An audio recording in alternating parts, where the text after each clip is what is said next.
गांधीनगरमधील एका अल्पवयीन मुलीवर अत्याचार करणाऱ्या अल्पवयीन मुलाला दुपारी 2 वाजता मुलीच्या कुटुंबियांनी आणि ग्रामस्थांनी रंगेहात पकडून चोप देत गांधीनगर पोलिसांच्या ताब्यात दिलं।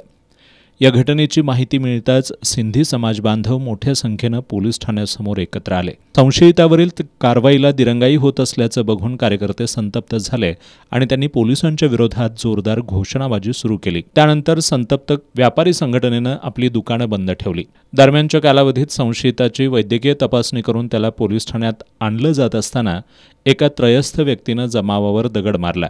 त्यामुळे जमाव संतप्त झाला आणि त्यांनी संशयितासह दगड मारणाऱ्या तरुणाला चोप द्यायला सुरुवात केली। यावेळी प्रचंड हाणामारी झाली।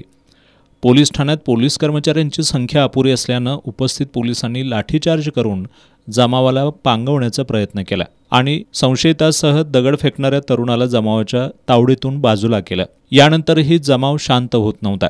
जोपर्यंत गुन्हा दाखल होत नाही तोपर्यंत हटणार नाही अशी भूमिका जमावानं घेतली। पोलिसांनी दोन्ही बाजूला बॅरिकेटिंग करून पोलीस ठाण्याचा परिसर निर्मनुष्य करण्याचा प्रयत्न केला। याचवेळी दंगल काबू पथकालाही पाचारण करण्यात आलं।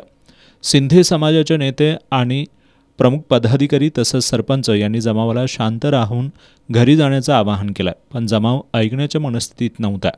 रात्री उशिरापर्यंत जमाव पोलीस ठाण्याच्या परिसरातच थांबून होता।